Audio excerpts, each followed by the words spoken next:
Hello guys, I'm Evans from Vihiga, Kenya. I do a lot of leguminous plant and seed conservation. Today I want to take you around for seed preservation, especially on cowpeas. Cowpeas are leguminous plants which are nitrogen fixers. I'll take you around to see the variety of the cowpeas and how we preserve our cowpeas. Before that, we take the cowpea from the farm, whereby we take the pods. We harvest the pods where the yellowish in color in our farms. After taking the pods, we dry them under the shade. We are trying not to put them in direct sunlight.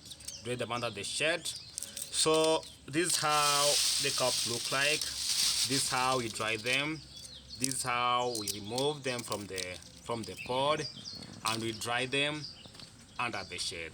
We have different varieties of cowpea, whereby I'll be able to take you to see the cowpeas.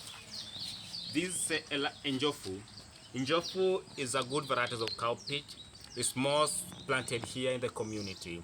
The characteristic of the Inzofu is how bushy and is tolerant. You can say in dry season, in rain season, is always do the best. Is the most sweetest varieties of the cowpea.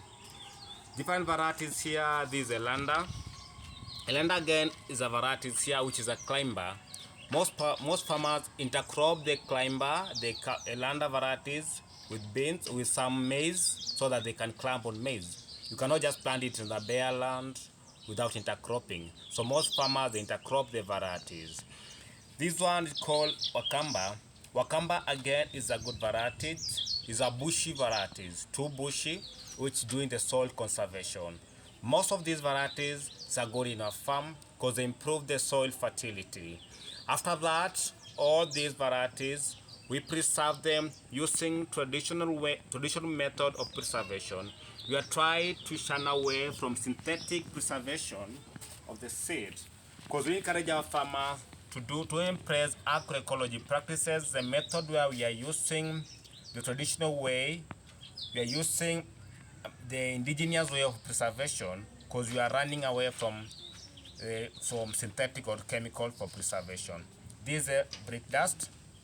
We take a brick, whole brick, we crush it in powder, we fine it to the powder form so that we can use of preservation. These eucalyptus, you take the fresh eucalyptus leaves, we dry them under the shade, and we make the powder, you smash them in the powder form so that used for preservation. This is cow dung. Cow dung, we take fresh cow dung, we dry them under the sun. After that, we burn them in fire and we smash them in this powder. Again, this is the wood ash, which is good again for preservation. We're trying to embrace all these traditional methods for preservation so that they can keep our seed to be so clean and to stay for quite long. We store them in these different containers like this. This is the glass container that we store them our seed. We make them is fully and airtight. The glass bottle is good for preservation to compare to other materials. Look at this. Other side, these are plastic containers, which again is okay, but you cannot keep it for quite long to compare to these containers. So we advise farmers to use the glass one, but because they're quite expensive, if they use the plastic, they cannot store for quite long to compare the glass one. So I will take you to the shelf to see how we store our seeds and we proceed. Good. So for this is where we store our seeds for the leguminous plants, especially the cowpeas. We store here where they are fully in the containers and airtight. We put our preservative at the ratio of 10 grams for 1 kg. Thank you and goodbye.